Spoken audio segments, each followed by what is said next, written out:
읽는 것을 깨닫느냐. 저가 하나님의 말씀을 읽을 때 읽는 즐거움도 있지만 깨닫는 즐거움도 함께 할 수 있게 되기를 주님의 이름으로 축복합니다. 저희가 사도행전을 읽고 있고 사도행전을 설교하고 있는데 오늘 본문에 나타난 일들 가운데 네시라고 하는 사람은 에티오피아 사람인데 그가 그 나라의 국고를 담당하는 사람이었고 그 예루살렘에 예배하러 왔다가 돌아가는 길에 이사야에 있는 말씀을 읽고 있었지만 그것이 무슨 뜻인지 알지 못했습니다. 하나님의 성령께서 빌립을 통해 그 말씀의 의미를 깨닫게 했는데 이 말씀을 생각하면서 그런 생각이 들어요. 하나님 말씀을 성도가 모르고 살아간다는 것은 참 부끄러운 것입니다. 그리고 알고도 행하지 않는 것도 부끄러운 일이고 하나님 말씀을 모를 때 배우는 것은 부끄럽지 않은 것입니다. 어린아이만 배우는 것이 아니라 평생에 배우고 우리가 주님 앞에 늘 배워갈 수 있는 하나님의 사람 되길 바라고요. 읽는 것을 깨닫느냐 이 말씀을 읽고 깨달으라고 하는 말씀으로 듣습니다. 자, 먼저 우리는 이 빌립과 스데반 집사에 있는 초대교회에 나타난 7집사의 이야기에 이어서 스데반의 순교가 나오고 빌립의 놀라운 업적이 등장을 해요. 사실 신앙생활 하면서 굉장히 힘든 게 뭐냐면 나는 못하는데 성경에 나와 있는 그들은 뭔가 하고 있다는 거예요. 우리 교회는 뭐 능력이 안 나타나는데 그들은 뭔가 능력이 나타나고 뭔가 우리는 변화가 없는 것 같은데 그들은 가는 데마다 뭔가 업적이 있었다는 게 우리를 굉장히 힘들게 하고 내가 신앙생활 잘못하고 있나? 능력 받아야 되나? 이런 고민을 하게 된다는 거예요. 그러나 성경은 우리의 그걸 말하고 있지 않다는 거예요. 읽는 것을 깨닫느냐 이 말씀 가운데 오늘 본문을 통해 우리에게 주시는 말씀을 깨닫고 하나님 우리에게 원하시는 것이 무엇인지 그 길을 향해 걷는 하나님의 사람 되기를 주님의 이름으로 축복합니다. 자, 우리는 먼저 지난 금요일날 7집사에 대한 말씀을 드렸는데 7집사를 왜 뽑았는지를 먼저 생각해야 돼요. 사도행전 6장에 보면 7집사를 뽑았거든요. 왜 뽑았는가? 7집사는 말씀과 기도에 전념하는 사람이 아니라 무엇을 위해 뽑았죠? 교회 봉사의 일을 위해서 뽑았다는 거예요. 자, 다시 한번 물을게요. 스데반과 빌립 집사가 전도하고 어떠한 순교와 놀라운 역사가 있지만 초대교회 7집사를 뽑은 이유는 말씀과 기도에 전념하기 위해서가 아니라 무엇을 위해 뽑았다고요? 봉사 일을 하기 위해서 뽑았다는 거예요. 그러니까 이 본문의 말씀은 스데반과 빌립이 계획한 일이 아니라는 거예요. 그들은 봉사의 일을 위해서 뽑혔을 뿐인데 주의 일을 하다 보니까 어떻게 이런 일들을 이루게 되었고 심지어 이들이 흩어지게 된 동기는 성경을 조금만 보면 알 수 있는데 전도하기 위해서 흩어진 게 아니라 예루살렘에 박해가 와가지고 흩어졌다고 하는 사실이에요. 그러니까 우리가 이 정도만 보아도 이 빌립이 전도하려고 사마리아 간 게 아니었구나. 그들은 박해를 피해서 갔던 곳이 사마리아였고 또 갔던 여러 지명이 나오거든요. 그러니까 그들은 하나님의 능력을 받아가지고 주의 일을 열심히 하려고 간 게 아니라는 거예요.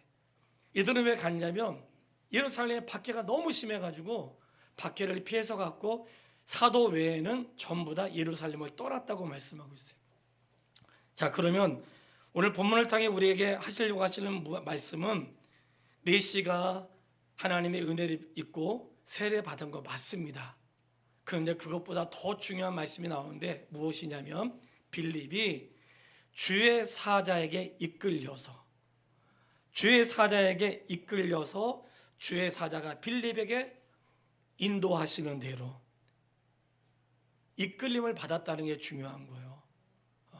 그는 그저 갔을 뿐인데 하나님의 성령의 그를 이끌어서 누군가를 만나게 하시고 주의 성령의 그를 이끌어서 네시를 만나게 하시고 주의 성령의 그에게 말하게 하시고 주의 성령의 그를 다시 아소도라고 하는 다스곳으로 보내시는 것은 이 초대교회 역사가 스데반의 죽음을 통해서 빌립의 선교 역사를 통해서 부흥한 게 아니고 초대교회 역사를 주도하시는 분은 하나님의 성령이십니다. 그렇다면 오늘 내 생애와 우리 교회와 한국교회와 열방을 이끌어 가시는 분은 한국교회 성도의 열심이나 기가 막힌 설교와 기가 막힌 능력 있는 사람들의 헌신과 봉사로 이루어진 것이 아니고 하나님의 성령의 역사라는 거예요. 오늘 우리는 교회의 부흥을 자신들의 역사로 착각하면 하나님이 기뻐하지 않으십니다. 우리가 무언가 이루어 놓았고 그리고 한국교회가 이루었던 놀라운 이 역사는 한국교회 성도들의 득심도 있겠지만 그들의 열심이 아니라 한국교회와 그 성도를 사용하시고자 하시는 하나님의 역사인 줄 믿습니다. 8장 1절 말씀 읽겠습니다. 사울은 그가 죽임당함을 마땅히 여기더라. 그날에 예루살렘에 있는 교회에 큰 박해가 있어 사도 외에는 다 유다와 사마리아 모든 땅으로 흩어지니라. 왜 흩어졌어요? 큰 박해가 있었다는 거예요. 박해가 없었으면 흩어졌을까요? 안 흩어졌을까요? 여러분이 고난이 없었으면 여기 있었을까요? 딴 데 있었을까요? 딴 데 있었겠죠. 강남에 가 있겠죠. 아니 영토에 가 있거나. 그렇다고 여기 있는 사람들이 잘못됐다는 걸 말하는 건 아니에요. 안양에 팔복교회 지금은 이제 후임자 목사님 후배 목사가 거기 있고 저희 딸이 거기 전도사로 있는데 그 원로 목사님이 돌아가셨는데 그 원로 목사님이 저한테 하신 말씀이 있어요. 천 목사 이사만 가면 안 와. 그 교회가 그냥 옛날 동네 속에 있거든요.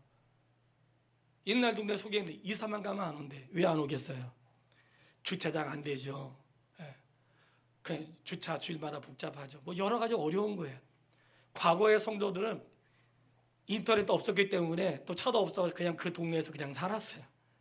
그 동네에 뭐 큰 교회든 작은 교회 상관없이 그 동네가 장로교회면 장로교회 다니고 감리교회면 감리교회 다니고 그렇게 살았어요.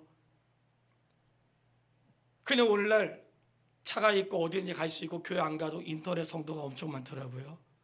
안 가도 말씀 들으면 되니까. 그리고 이사를 갔는데 굳이 불편하게 차대기도 어려운 곳으로 다니지 않고 교회를 가는데 장로교인지 순복음인지 뭐 감리교인지 상관없고 내가 내 수준에 맞고 자녀들이 교육하기 좋고 환경이 좋은 곳으로 간다는 거야. 한국교회 트렌드가 진리가 아니고 편한데 이게 오늘날 우리 성도들의 수준이 되고 있다는 게 참 슬프죠. 그런데 예루살렘에 핍박이 있었기 때문에 그들이 흩어졌는데 흩어진 결과는 너무나 놀라웠다는 거예요. 이 박해라는 것이 고난인 줄 알았는데 하나님은 예루살렘의 그 성도를 흩으시면서 그들이 기대하지 않았던 아무도 생각하지 못해 놀랬던 일들이 일어나게 되었는데 흩어진 자들이 가면서 왜 흩어졌는지 말을 하게 되고 왜 내가 여기서 이 고향을 떠나 이곳에 왔는지를 말하기 시작했다는 거예요. 그들은 박해로 인해서 흩어진 것이지 복음을 전하기 위해서 간 것은 아니었지만 그럼에도 불구하고 간 그곳에 하나님의 은혜가 있었습니다.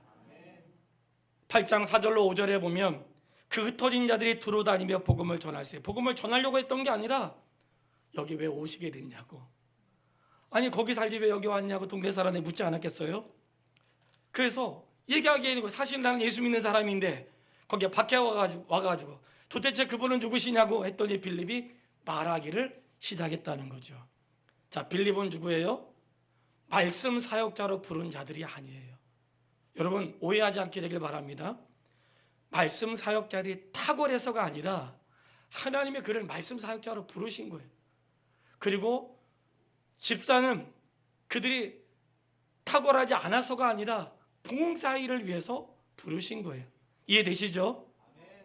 하나님의 부르심이 이 사람이 탁월해서가 아니라 누군가는 말씀을 전하는 자로, 누군가는 봉사하는 자로 각자의 역할을 맡겨주신 것이에요. 그 모든 직분에는 크고 낮음이 없고 그분 안에서 하나로 있다는 사실을 기억할 수 있게 되길 바랍니다. 이 말은 뭐예요? 빌립은 말씀 증거자로 세운 게 아니라는 거죠. 근데 말씀 증거자로 세운 게 아니었는데 복음을 전할 때 어떤 일이 있었어요? 사마리아가 뒤집어졌어요. 나는 이게 엄청 기분이 상하더라고. 그는 말씀 증거자가 아니에요. 그는 봉사일을 하는 사람이야. 오늘날 말씀 전했는데 모든 성도가 막 교회만 오면 회개하고 떠나지 않고 3,000명씩 5,000명씩 회개하고 말씀 사역자들의 그렇게 능력이 나타나야 되는데 그런 일이 나타나지 않고 집사님이 가서 말씀 전했는데 막 사마리아 성이 뒤집어진 거야. 지금 그런 상황이라고요. 이해되셨죠? 네. 그러면 과연 이것이 빌립의 능력이었는지 하는 거예요. 빌립의 능력으로 마술사 시몬이 변화되고 빌립의 능력으로 사마리아 사람들이 변화돼서 하나님의 은혜를 입었는가? 아니라는 거예요. 하나님은 예루살렘의 박해를 통해 그들을 흩으셨고 그저 그들은 흩어져서 도망간 곳이 사마리아 땅이었는데 사마리아에서 말하다 보니까 자신을 이야기하게 되고 그리스도를 말했는데 그는 말했을 뿐인데 그 속에 하나님의 성령께서 역사하셔서 그 땅이 놀랍게 뒤집어진 줄 믿습니다. 그들은 빌립은 핍박을 피해서 사마리아로 갔을 뿐이에요. 그런데 거기에서 놀라운 일들이 일어났어요. 그 놀라운 일은 빌립이 기대했던 일이 아니에요. 그는 그저 박해를 피해서 갔을 뿐인데 그곳에는 하나님의 계획 가졌던 놀라운 일이 있었다는 거예요. 예수님을 향해서 뭐라고 말씀하는가? 베드로전서 2장 7절에 건축자들의 버린 돌이 모퉁이의 머릿돌이 되었대요. 이 말은 건축자들이 쓸모없어서 버렸는데 그 버린 돌을 아주 귀한 돌로 썼다는 거예요. 유대인들이 예수님을 쓸모없는 사람으로 죽였는데 하나님의 그를 복음의 기초로 삼으셨다는 거예요. 이게 뭘까요? 주의 자녀들을 그렇게 사용하신다는 거예요. 세상 사람들이 볼 때에는 버린 돌인데 하나님은 그를 버린 돌로 쓰지 않으시고 건축자의 머릿돌로 쓰신다는 거예요. 그런데 우리의 문제는 뭐냐면 그러면 우리를 좀 폼나게 쓰셔야 되잖아요. 문제는 폼나게 쓰지 않으신다는 거예요. 적어도 수원합병교회 오면 인생이 달라지고 어제는 티코 타고 왔는데 오늘은 벤츠 타고 오고 막 이래야 되는데 그런 일이 나타나지 않아. 우리의 신앙의 수준은 뭐냐면 내 삶에 뭐가 나타나야 되는 거예요. 나타나지 않으면 하나님이 안 계신 것 같은 거예요.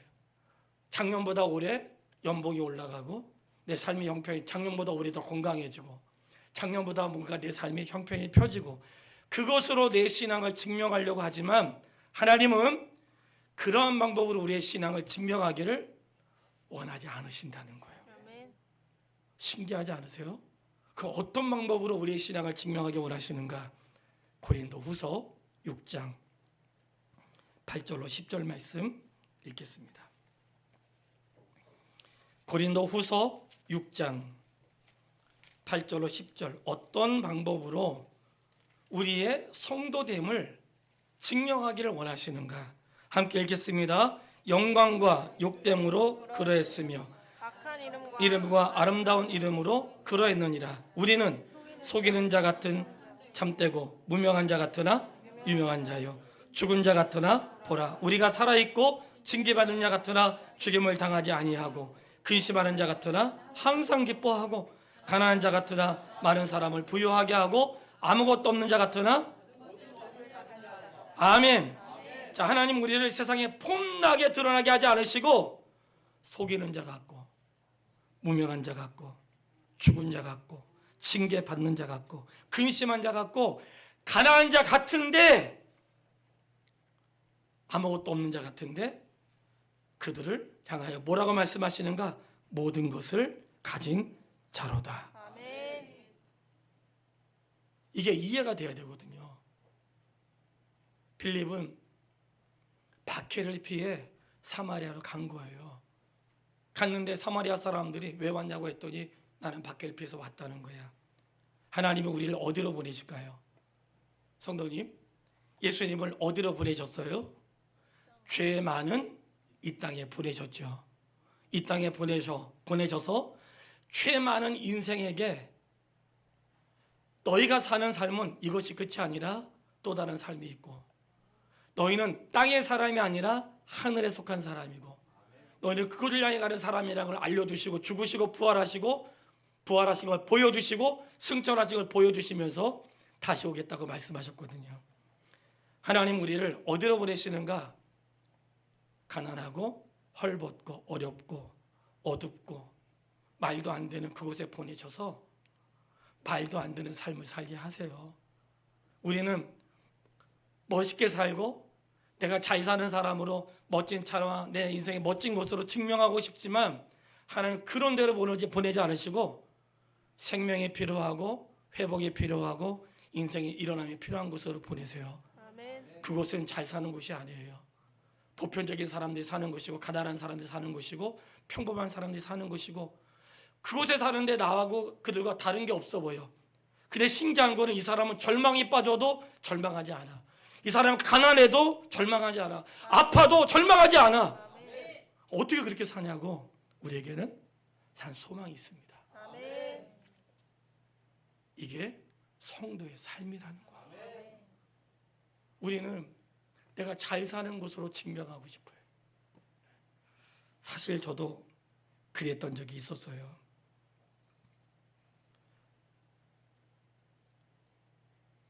하나님 말씀을 들을 때 너무나 부끄럽단 말이죠. 저에게도 그런 일이 있었기 때문에. 나의 목사됨을 유창한 설교와 여러 곳에서 부름을 받고, 그리고 그곳에 가서 인정을 받는 것으로 증명하려고 했던 어리석은 때가 저에게도 있었습니다. 하나님의 말씀을 읽고 깨달을 때에 주님이 원하시는 것은 그런 삶이 아니라는 것을 선명하게 확인한 거예요. 하나님 우리를 어디에 있게 하시는가? 내가 보내신 자리에서, 그 자리에서 그리스도인으로 살게 하시는 것.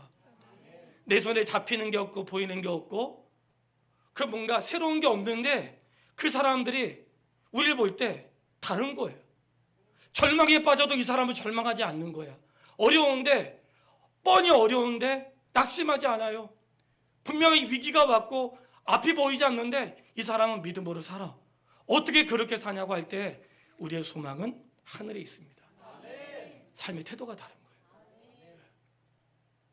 하나님은 우리를 어두운 곳에서 증명을 시키세요. 우리는 하나님 저한테 돈만 주시면 제가 주를 위해 살겠습니다 하죠. 얼만큼 주를 위해 사실 거예요? 돈 주시면. 예? 우리가 없으니까 하는 말이지, 있어 보세요. 예? 없으니까 하는 말이잖아. 내가 있으면 주님은 속지 않으세요. 예. 있으면 우리가 여기 있겠냐고. 예. 로또 맞으면 여러분 여기 있겠어요? 집 팔고 다 어디 가겠지?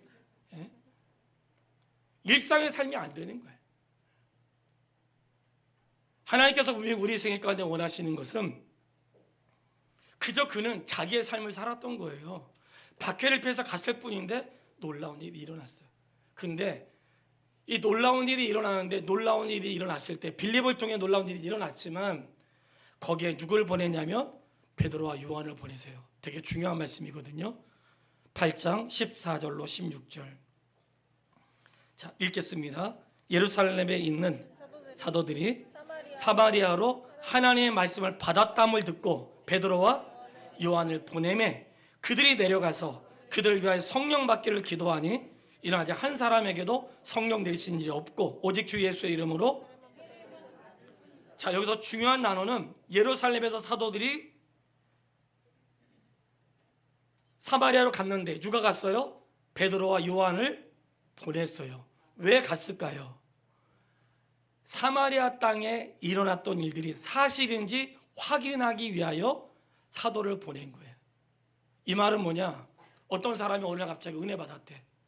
어느 날 갑자기 하나님 갑자기 강력한 기름 부으심이 있었고 하나님 나를 부르셨다는 거예요. 하나님 나를 불렀다는 내가 할 말이 없죠.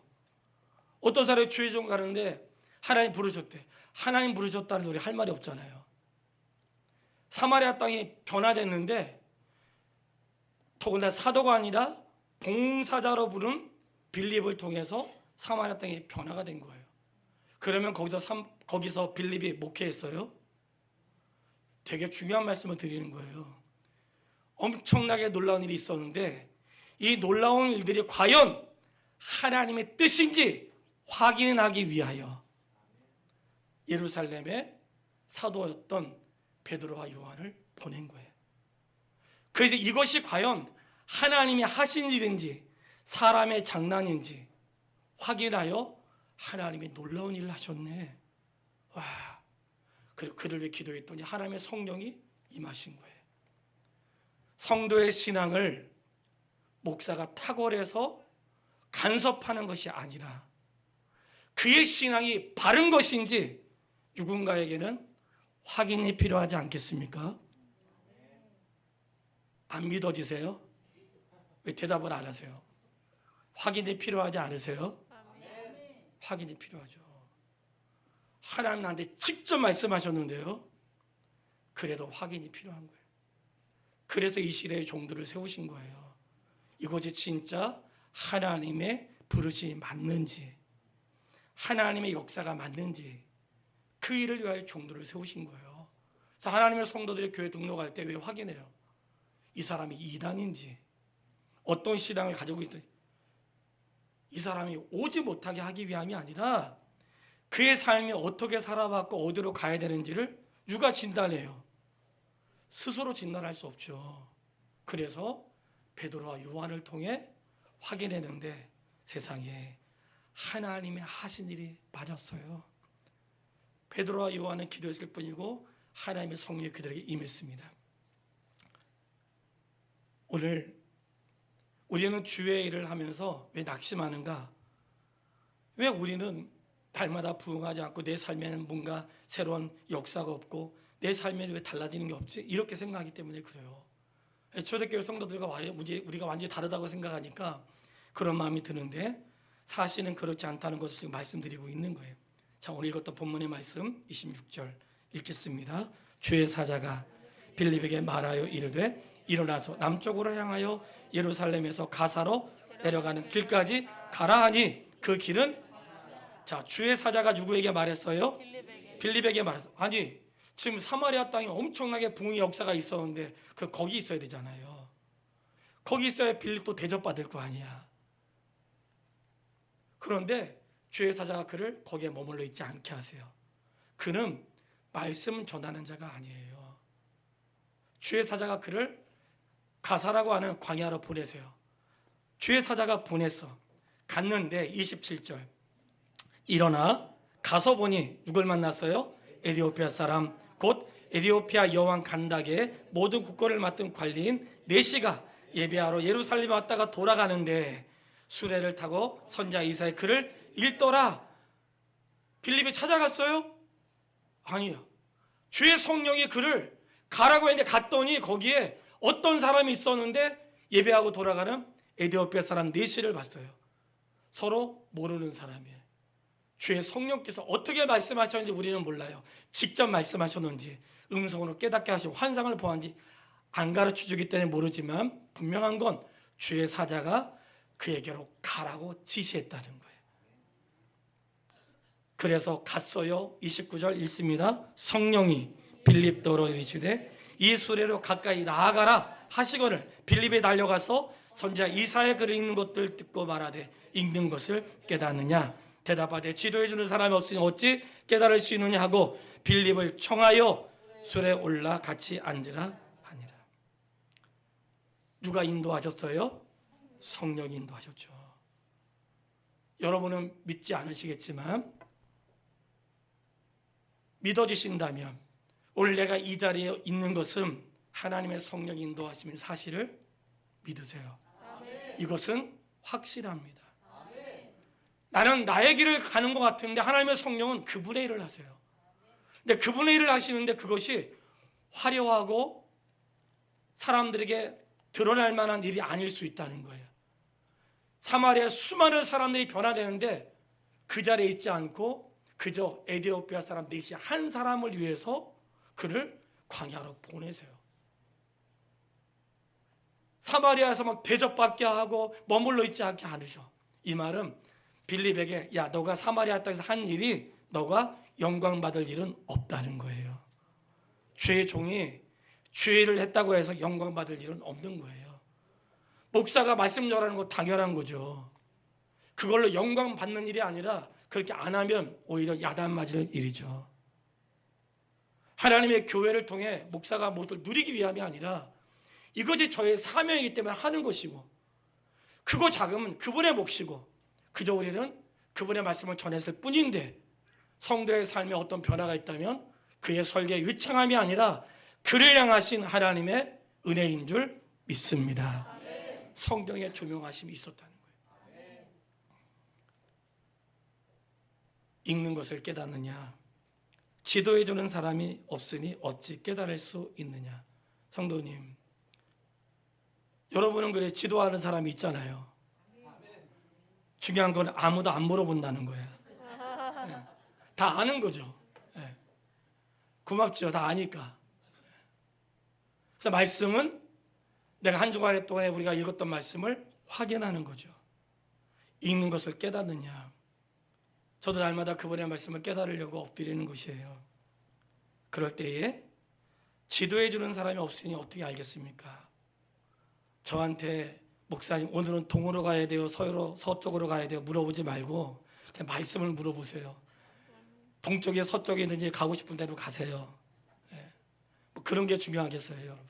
집 사야 돼요, 사지 말아요, 각자 알아서 하세요. 아들 학교 넣어야 돼요, 넣지 말아야 돼요, 각자 알아서 하세요. 물어보지 말고 그냥 각자 믿음으로 하세요. 성경은 물어보세요.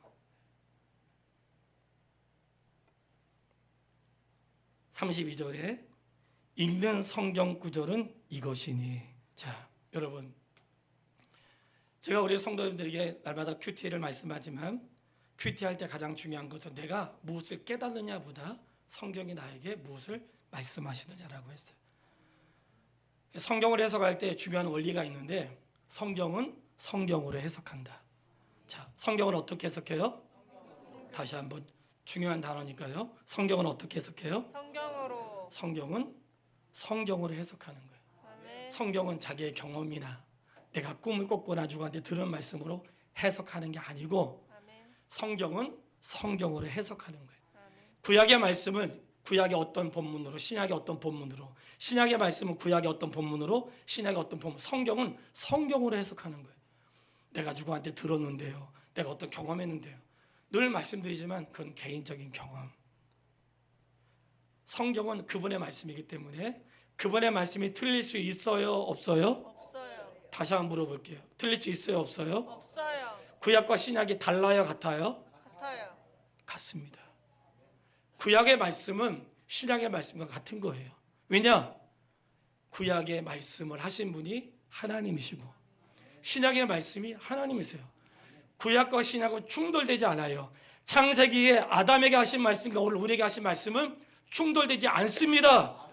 이 말은 오늘날 목사님 이 시대가 어떤 세대예요? 세상이 달라졌잖아요. 말씀도 달라져야 되지 않겠습니까? 이 문화가 달라졌고 환경이 달라졌는데 이제는 인권도 달라지고 인생이 달라져야 되지 않습니까? 안 됩니다. 왜냐? 주님은 이 모든 것을 알고 계신다는 거예요. 주님이 어제와 미래를 몰랐다면 성경을 완성이라고 말하지 않죠. 오늘날 성경을 계속 고쳐야죠. 성도님 보세요.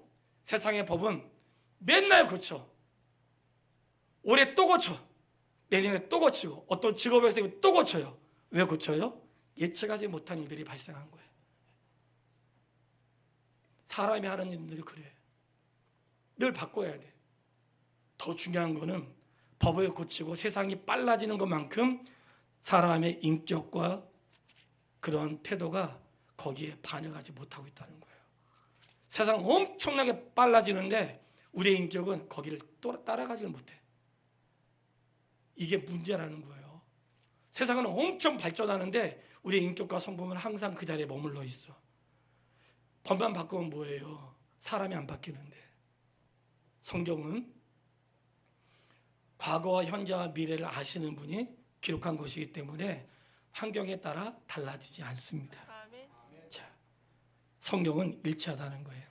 그래서 오늘 본문의 말씀에서 중요하게 생각하는 건 뭔가? 이 모든 것은 성령께서 이끌어 가신 거라는 거예요. 자, 39절, 38절 말씀. 38절, 39절 읽겠습니다. 이에 명하여 둘 다 물에 내려가 빌립이 세례를 베풀고 둘이 물에서 올라올세 죄의 영이 빌립을 내시는 기쁘게 그 길을 가므로 그를 다시 아니 여러분 이 정도 되면 같이 가야 되는 거 아니에요? 에? 아니 저보다 내시는 국가의 재정을 관리하는 사람이에요. 엄청나게 그 사람이 국가의 재정을 관리하는 사람이라면 있는 사람 아니겠어요? 그 사람이 나랑 같이 가자고 그럴 수도 있을 것이고 나와 함께 가면 제가 보답할 수도 있고 어차피 흩어진 건데 에티오피아 가서 살자고 할 수도 있잖아요. 보세요. 내시는 기쁘게 자기의 길을 갖고 다시 빌립을 보지 못했대요. 제가 주님 앞에 깨달은 게 있어요. 우리 교회 보낼 성도들은 하나님 만나게 하실 동안에는 제가 죽도록 충성하고 최선을 다한다. 떠나면 잊어버린다. 저의 삶의 신조예요. 떠나면서 목사님 기도해 주세요. 기도 안 해. 가서 그분한테 해달라고 하세요. 그거는 싫어서가 아니라 나에게 맡겨진 일을 하기도 벅차요. 여기 어디에 빌립이 영광을 받았고 내시가 빌립에게 나와 함께 하자고 해요. 모든 것은 하나님의 은혜였던 거예요. 내시가 빌립을 만나서 복음의 말씀을 깨달은 것도 하나님의 은혜예요. 빌립은 그에게 말씀을 전했는데 그가 은혜를 입고 세례받은 것이 하나님의 은혜지. 그가 뭐 설명을 잘해서 그랬겠어요? 어떤 것에도 사람에게 영광이 없다는 거예요. 결론입니다. 오늘 우리가 자꾸 어디에 머무냐면 빌립이 이루어놓았던 역사에 머물러 있으니까 우리가 작아지는 거예요. 와, 봐, 빌립은 봐. 말씀 전한 자도 아닌데 이 사람과 사마리아 뒤집어 놓고 심지어 국가 재무장관이라는 사람을 뒤집어 놨어. 우리 성도를 봐. 너무 초라하잖아. 그런 삶의 결과를 이야기하는 게 아니에요. 오늘 여기서 말씀하신 것은 결과는 하나님이 이루신 것이고 우리는 그분의 인도하심을 받는 거예요. 성경 어디에도 빌립이 계획한 것이 아니고 그가 사마리아 땅을 뒤집어 놓기 위해서 사마리아로 가지 않았고요. 내시를 만나서 그를 변화시켜서 그를 보내야 되겠다고 생각한 적은 단 한 번도 없어요. 그저 그는 인도하심을 따라 갔을 뿐이고 거기서 만났고 저도 인도하심을 따라왔고 성도님들을 만났을 뿐이에요. 결과로 보고 말한다면 빌립이 아니라 하나님이 하신 일을 보아야 될 줄 믿습니다. 성도님, 믿음의 사람들을 보세요. 히브리서 11장 7절 말씀. 너무나 많이 하고 싶은 말이 많지만 시간상 한 두 가지만 읽고 마치겠습니다. 히브리서 11장 7절 말씀. 같이 읽도록 하겠습니다. 믿음으로 노아는 아직 보이지 않는 일에 경고하심을 받아 경외함으로 방주를 준비하여 그 집을 구원하였으니 이로 말미암아 세상을 정죄하고 믿음을 따른 이의 상속자가 자 본문에서 믿음으로 자 믿음이 중요하죠. 어떤 믿음이에요? 노아는 아직 보이지 않는 일에 경고하심을 받아 자 보이지 않는 일이라고 했어요. 자 보이는 일이에요? 보이지 않는 일이에요? 보이지 않는 일. 지금 일어나는 일이에요? 앞으로 일어날 일이에요? 자 지금 일어나는 일이 아니야. 앞으로 일어날 일인데 경고하심을 받아서 경외함으로 뭘 준비했어요? 뭘 준비했어요? 방주. 자, 저를 보세요. 노아의 삶은 평생 동안 뭐 했냐? 방주신 거예요. 눈 뜨면 방주신 거예요. 방주, 우리 조선소 다 어디에 있어요? 바닷가에 있잖아요. 왜 바닷가에 있어요? 띄우려고. 노아의 배는 어디 있었을까요? 산 꼭대기에 있어. 산에. 왜 산에 있어요? 이 배는 바다에 띄우려고 하는 배가 아니에요. 언젠가 하나님을 쓰시려고 하는 배, 산 꼭대기인지 산 중턱인지 모르지만 어쨌든 산에 배를 지었다고. 정상적이지 않아요? 옆 사람 보세요. 정상적이지 않아요? 정상적이지가 않죠. 이 시간 여기 나와 있는 게 정상적이지가 않아. 딴 데 가야죠. 이렇게 좋은 날. 더군다나 비도 안 와. 엄청나게 오랜 세월을 배 짓고 있는 거예요. 왜 배 져요? 장래에 어떤 일이 있대요. 장래. 그러면 보통 사람들이 하나님 그러면 어쩌다 한 번쯤은 왕창 비를 쏟아 부어가지고 적어도 한강에 한 번쯤은 넘치게 하시고 아니면 지진 때문에 쓰나미가 일어나도 어느 정도 증상이 있어야 되는데 그런 일이 노아 시대에 있었어요? 없었어요? 없었어. 그러니까 방주 짓는 노아는 사람들에게 어떤 사람이었을까요? 그래 그런 사람이야 우리가. 그런 사람이야. 그런데 노아는 장래에 일어날 일을 향해서 준비했다는 거예요. 사랑하는 여러분, 이게 성도의 삶이에요. 성도의 삶은 오늘 내가 세상에서 뭔가를 보여주고 오늘 세상에서 뭔가 내 이름을 드러내고 나도 한번 폼나게 살아보고 나도 한번 멋있는 차 한번 타보고 가보지 못한 데 가보고 그래서 사진 찍어 올리고 이런 것으로 인생의 즐거움을 사는 자들이 아니에요. 성도의 즐거움은 보이지 않는 그 일을 위하여 준비하는 사람. 어쩌면 우리는 있는 동안에 미쳤다고 생각할 수 있고 미련할 수 있고 보이지 않는 일이니까. 근데 문제는 뭐냐? 반드시 그날은 온다는 거죠. 그게 오늘 오후에 있을 방언과 예언에 대한 말씀에 예언에 속한 말씀이거든요. 오후의 예고편이에요. 자, 결론. 그럼 우리의 삶은 무엇인가? 이사야서 55장 8절로 11절 말씀을 읽고 마무리하겠습니다. 이사야서 55장 8절로 11절 말씀.